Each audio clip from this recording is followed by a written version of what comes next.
Un des plus grands dangers chez les femmes en période de ménopause, c'est effectivement le risque cardiovasculaire, parce qu'on sait qu'environ une femme sur quatre mourra d'un problème cardiovasculaire. Alors, une des choses intéressantes, c'est que l'hormonothérapie avant l'âge de 60 ans a un effet protecteur au niveau cardiaque. Et on le sait de plusieurs études.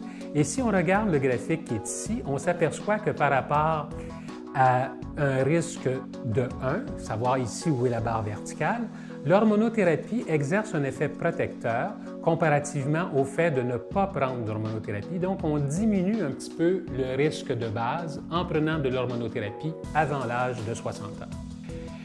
Et la raison pour laquelle on pense qu'il en est ainsi, c'est parce que l'estradiol, qui est l'hormone féminine qu'on utilise lors de l'hormonothérapie, elle a un effet au niveau de la paroi des vaisseaux sanguins et elle augmente en quelque sorte une substance qui est l'oxyde nitreux qui permet une meilleure dilatation des vaisseaux sanguins et donc une meilleure fonction endothéliale. Donc, on croit que dans une fenêtre d'opportunité pour l'hormonothérapie, c'est la période, on dirait, entre 45 et 60 ans, où on peut beaucoup plus facilement avoir l'effet.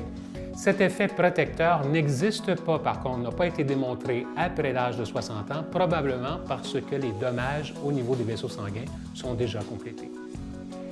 Par ailleurs, on sait qu'un des facteur très important de la maladie cardiovasculaire chez la femme, encore plus que chez l'homme, est l'élévation de la tension artérielle. Et un des effets secondaires, notamment de la prise de l'estradiol, donc de l'hormonothérapie, est le fait de diminuer un peu la tension artérielle chez la femme, ce qui se traduit par une diminution du risque relatif de maladie cardiovasculaire. D'ailleurs, on voit qu'une légère baisse de tension artérielle, donc de 10 mm de mercure pour la tension systolique ou de 5 mm de mercure pour la tension diastolique, peut réduire le risque de décès chez les femmes de 40 à 60 %. Or, l'hormonothérapie réduit de 5 mm de mercure la tension artérielle diastolique chez la femme hypertendue. Un autre désavantage de l'insulinothérapie, et notamment par rapport au diabète, on sait que l'hormonothérapie va réduire le risque d'obésité abdominale, de résistance à l'insuline et même l'apparition de diabète chez la femme.